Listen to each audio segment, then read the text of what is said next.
कंचलोचन कंचमुख कर कंचपद कंजारुणम।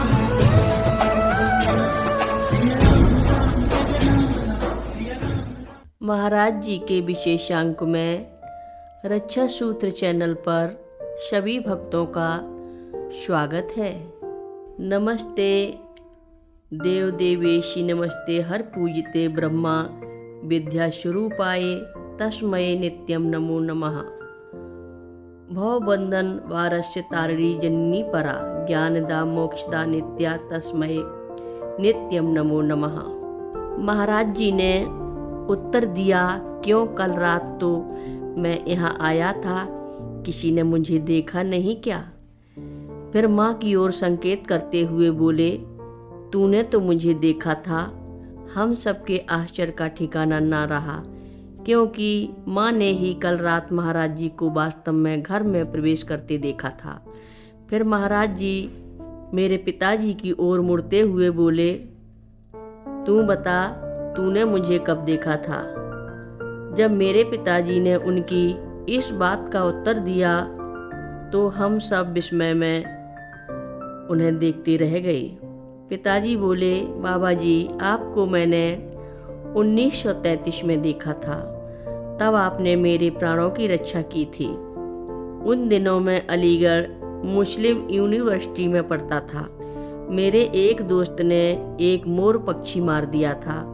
इस बात पर गांव वाले बहुत नाराज हो गए और लाठी डंडे लेकर हमें मारने के लिए दौड़े।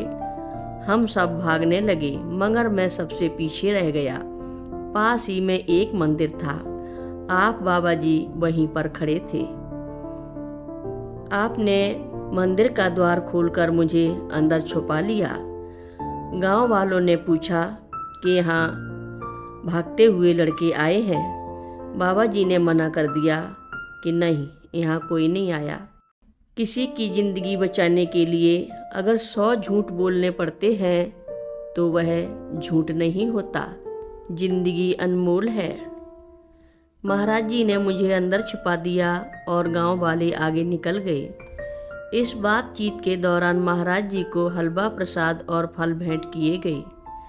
महाराज जी से प्रसाद प्राप्त कर सभी लोग चाय के लिए डाइनिंग रूम में चले गए। एकाएक महाराज जी भी उठ गए और घर के पीछे की ओर लाइब्रेरी में जाकर बैठ गए।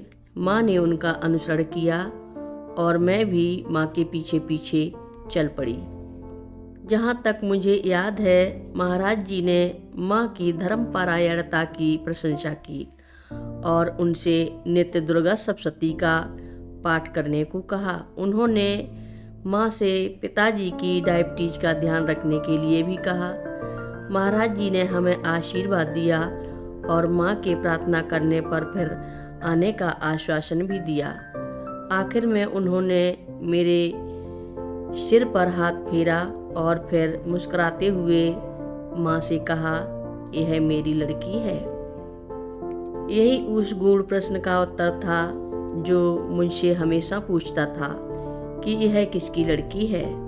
बरसों बाद कैंची में माँ के साथ एकांत में बैठे हुए उनसे मैंने पूछा, माँ, महाराज जी हमारे घर क्यों आए थे, जबकि हम लोग ना तो उनके भक्त थे और ना ही हमने पारंपरिक तरीके से पूजा आरती के साथ उनका स्वागत सत्कार किया। आज जब याद आती है तो दुख होता है कि उस दिन महाराज जी नंगे पांव कंकड़ पत्थरों पर चलते हुए आए।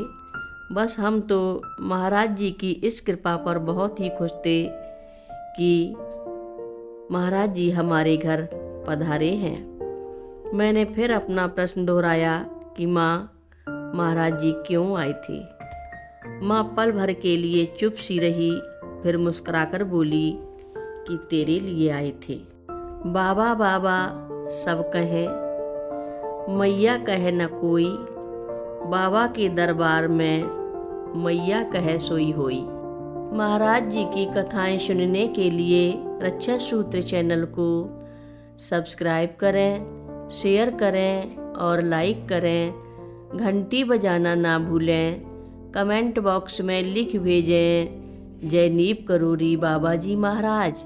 सभी भक्त मिलकर बोलो, नीप करोरी बाबा जी महाराज की जय बोलो, जगत माता की जय बोलो।